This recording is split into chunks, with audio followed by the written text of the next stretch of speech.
a internet no ano de 2009.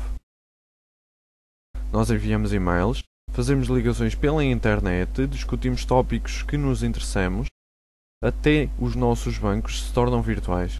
Mas o que temos como certo hoje era só uma vaga ideia há 50 anos atrás. Para que possamos entender como chegamos tão longe, vamos voltar até 1957, quando tudo começou. Antes de 1957, os computadores só funcionavam com uma tarefa por vez. Aí se chamava processamento em lote.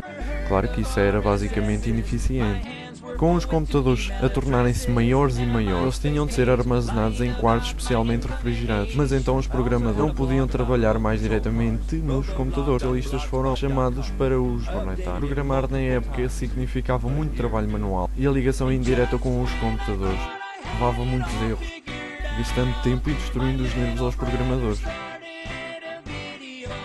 O ano de 1957 marcou uma grande mudança. Uma ligação remota teve de ser instalada para que os programadores pudessem trabalhar diretamente com os computadores. Ao mesmo tempo, a ideia de compartilhamento de tempo surgiu. Esse foi o primeiro conceito de tecnologia computacional, a compartilhar o processamento de um computador com múltiplos usuários. 4 de outubro de 1957, durante a Guerra Fria, o primeiro satélite não tripulado, o Sputnik, foi enviado para a órbita pela União Soviética. O medo de uma brecha de mísseis surgiu. Para poder assegurar a liderança tecnológica americana, os Estados Unidos da América fundaram a Agência de Projetos para a Pesquisa Avançada de Defesa em fevereiro de 1958. Nessa época, o conhecimento era só transferido por pessoas. A DARPA planeou uma rede de computadores em grande escala, a fim de acelerar a transferência de conhecimento e evitar a duplicação de pesquisas já existentes. Essa rede se tornaria a ARPANET. Além disso, 3 outros conceitos foram desenvolvidos, que são fundamentais para a história da internet. O conceito de uma rede militar pela cooperação RAND na América, a rede comercial do Laboratório Nacional de Física na Inglaterra e a rede científica CICLADS na França. A abordagem científica, militar e comercial desses conceitos são a fundação para a nossa internet moderna.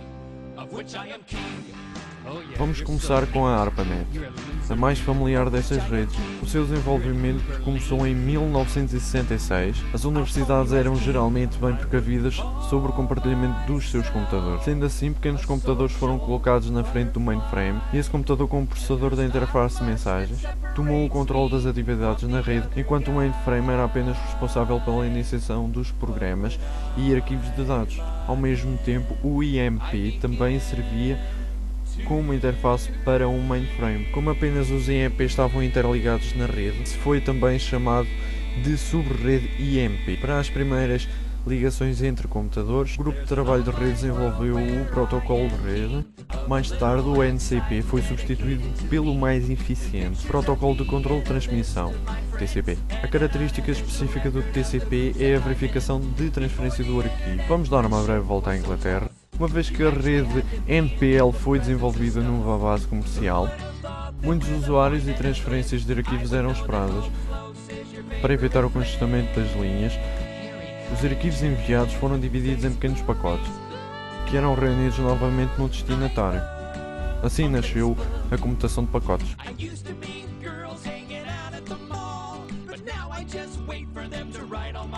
Em 1962, um avião confederado americano descobriu mísseis de médio e longo alcance em Cuba, que eram capazes de alcançar os Estados Unidos. Isto atiçou o medo de um conflito atómico. Nessa época, os sistemas informáticos tinham uma arquitetura de rede centralizada. Para evitar o colapso durante um ataque, uma arquitetura de rede descentralizada tinha de ser desenvolvida, que no caso da perda de um dos servidores ainda ficaria operativa. A comunicação ainda costumava funcionar via rádio de ondas. Isto causaria problemas em caso de um ataque atómico. A ionosfera seria afetada e as ondas de rádio a longo alcance já não funcionavam. Dessa forma, eles tinham de usar ondas diretas, que no entanto não têm um longo alcance. A solução melhor foi o modelo de uma rede distribuída. Assim, longas distâncias poderiam ser cobertas com o mínimo de interferência. Outro marco a seguir com o desenvolvimento da rede francesa Cyclades, uma vez que o Cyclades tinha um orçamento muito menor que a ARPANET, sendo assim também tendo menos nós. Os focos recaem sobre a comunicação com outras redes, e dessa maneira o termo internet nasceu. Além do mais, o conceito de Cyclades foi para além da ARPA e do ENPL. Durante a comunicação entre remetente e destinatário, os computadores não mais interferiam, mas simplesmente serviriam como transferidor. O protocolo Cyclades passava por todas as máquinas usando uma camada física que foi implementada no hardware, provendo a conexão direta com outros destinatários e uma estrutura ponto a ponto, inspirada pela rede Cyclades e movidos pela incompatibilidade entre as redes. A sua ligação ganhou importância por todo lado.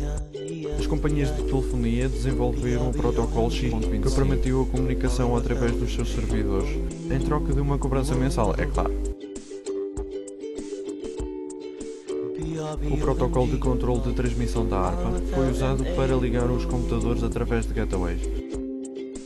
E a Organização Internacional para a Padronização desenvolveu um modelo de referência OSI. A inovação do OSI foi a tentativa de padronizar a rede em seus fins e a divisão de canais em camadas separadas. Finalmente, o TCP assumiu as preferências do modelo OSI. E surgiu o protocolo TCP/IP, um padrão que garantiu a compatibilidade entre redes. E finalmente surgiu criando a internet. Em 28 de fevereiro de 1990, a ARPANET foi removida, mas a internet ficou online e em funcionamento.